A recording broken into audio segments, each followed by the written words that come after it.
일단 문화재 딱 중간에 그가 종교 이 작품부터 설명을 하나 드려야 될 것 같은데 이 작품은 원래는 우리가 스판 사진이라고 알고 있는 콜로디움 타입이 있잖아요. 그 콜로디움 타입의 그 스판 사진을 로마의 벼룩시장에서 우연히 이제 스판 사진을 한번 발견을 하게 됐었어요. 그래서 이걸 봤을 때 불특정의 어떤 여인의 상이 중년 여성의 상인데 이거를 발견했을 당시가 제가 다른 작품에 대해서 어떤 작품에 대한 의뢰를 받았을 때 무렵이었어요. 그래서 그것과 연상에 대해서 갤럽을 시키면서 작품을 진행을 하게 됐던 겁니다. 제가 이제부터는 프로젝트를 진행을 할 수 있을 것 같다라는 말씀을 드리고 거기에서 이제 장례식이 끝나고 나서 됐던 거죠.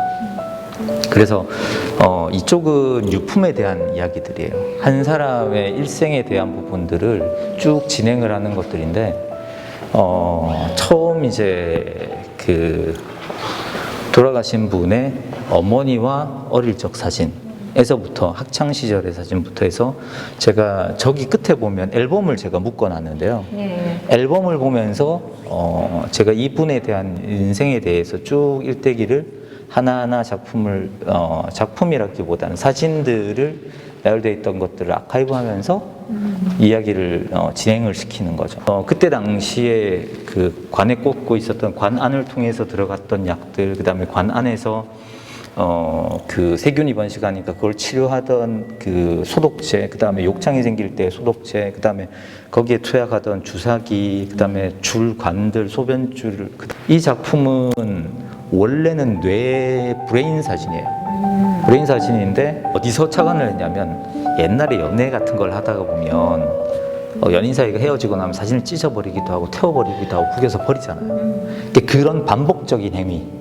그러니까 구겨서 버리고 그런데 기억 속에는 계속 남아있는데 다시 구겨서 버리고 유품을 가지고 옷을 가지고 작업을 하기 시작하겠다라는 마음을 먹게 된 거는 한 가지 그 작품 의뢰를 받았을 때 이런 말씀을 하셨어요. 함께 몸이 불편하시기 때문에 모시고 어디 여행을 갈 수 없었던 거예요. 주변을 함께 여행을 하자. 돌아가신 분이기 때문에 제가 표현을 하는데 바닷가를 가고 하지만 그 자연 속으로 결국은 돌아가셔야 될 부분이잖아요. 결국은 이제 자연의 한 부분으로 돌아가셔야 될 부분이기 때문에 파킨슨이라는 게 몸이 굳어 있기 때문에 제가 굳어 있는 이 바닷가에 박혀 있는 이런 철골 구조에다가 움직일 수 없는 육신을 결국은 묘사를 했어요. 그러면서 하늘과 땅과 바다 이 삼면을 분할을 시켜서 고정될 수밖에 없는 움직일 수 없는 육체라는 것들을 묘사를 했고, 그리고 이 작업은 결국은 자연으로 돌아가시는데 마치 하나의 바위의 일부인 것처럼 그렇게 묘사를 했죠. 이제 결국은 자연의 일부분, 이제 수목장이나 이런 것들을 묘사하기도 했고요. 분인데 도리어 이제 앞쪽에는 흑백으로 표현을 하면서도 이쪽은 컬러풀하게 표현했던 이유는 이분이 가셔야 될 곳은 정말 편안한 곳이고 그 바람을 느끼면서 자유로워지셨으면 좋겠다라는 그 느낌이 와요. 네. 의미가 있는 작업입니다.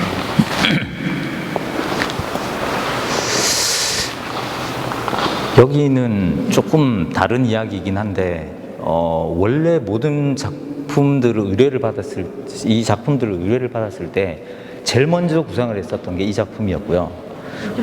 사진이라는 것은 결국은 빛을 컨트롤해야 되고요. 그리고 존재의 흔적을 잡는 거예요. 결국은 재현이라는 요소로 통해서 과거에 있었던 걸 현재로 불러오는 건데 병원에서 제공을 받았어요. 2달가량 이거는 사용했던 실제 환자들이 사용했던 깁스고요. 그 깁스를 가지고 모아서 작업을 하는데 작업을 하면서 이런 생각이 들었어요. 그 파킨슨이라는 병이 손발을 사용할 수 없는, 몸을 마음대로 사용할 수 없는 그 육체 속에 갇혀진 껍질 속에 갇혀진 그런 그 인간의 모습이었잖아요. 그 속에서 이 사람들이 써놨던 메시지들은요 어떤 느낌이었냐면 항상 희망과 사랑에 대한 메시지들이 적혀 있어요. 코로나가 있음에도 불구하고 용기 있게, 어떻게 보면 용기와 그런 필요에 의해서 병원을 방문할 수밖에 없었던 그런 과정들이 여기에 다 녹아 있어요. 네, 이거는 배드민턴 코트고요. 이거는 탁구대잖아요. 그러니까 이게 아마 궁금하실 거예요. 근데 제가 힌트로 남겨놓은 것들이 이 점수판이에요. 점수판을 제대로 보여지지는 않지만 이 점수판을 먼저 딱 볼 수 있도록 했던 이유는요.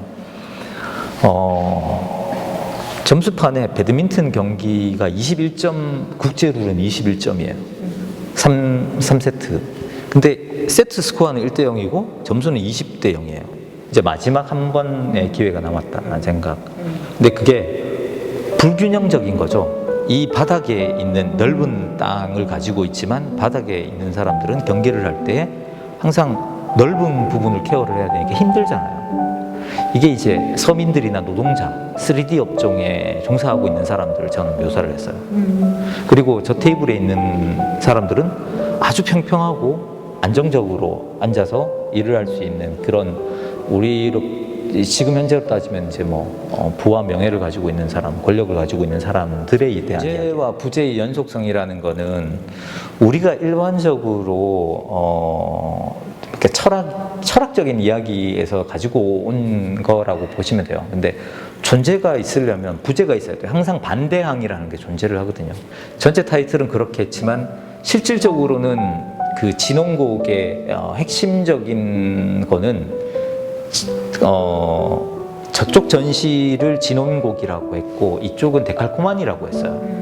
왜냐하면 제가 여기 가운데를 중심으로 부재한 분에 대한 기록들과 그 부재에 대해서 해석을 하는 부분들에 있어가지고 연결고리가, 부재와 존재의 연결고리를 찾은 게 마치 데칼코마니처럼 이 부분까지도 같이 함께 담을 수 있어서 존재와 부재의 연속성 진원곡이라는 쪽으로.